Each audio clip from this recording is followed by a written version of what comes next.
Je vous les présente. 2 espèces de grenouilles empoisonnées.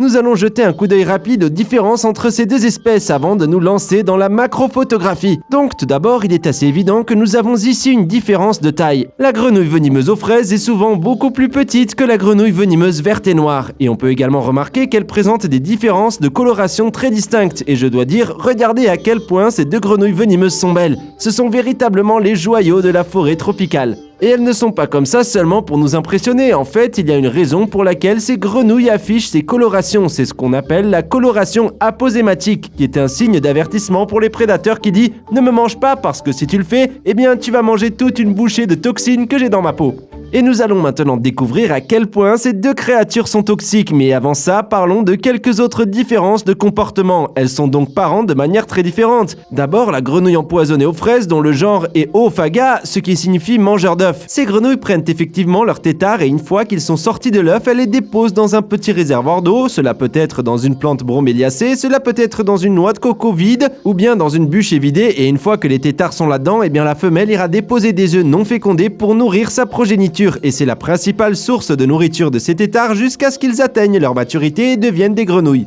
En ce qui concerne la grenouille venimeuse verte et noire, leur rôle parental est un peu différent. Le mâle portera en fait les têtards sur son dos à un réservoir d'eau comme une broméliacée ou une bûche évidée et ils déposeront les têtards à des moments différents. C'est pour cette raison que les têtards ont différents stades de maturité et même si ce sont de bons parents, ce ne sont pas de super grands frères et grands sœurs car ces têtards se cannibalisent malheureusement souvent les uns contre les autres pour obtenir des ressources parce que contrairement à la grenouille empoisonnée aux fraises qui se nourrit des œufs de ses parents, la grenouille venimeuse verte et noire est entièrement dépendante de son environnement.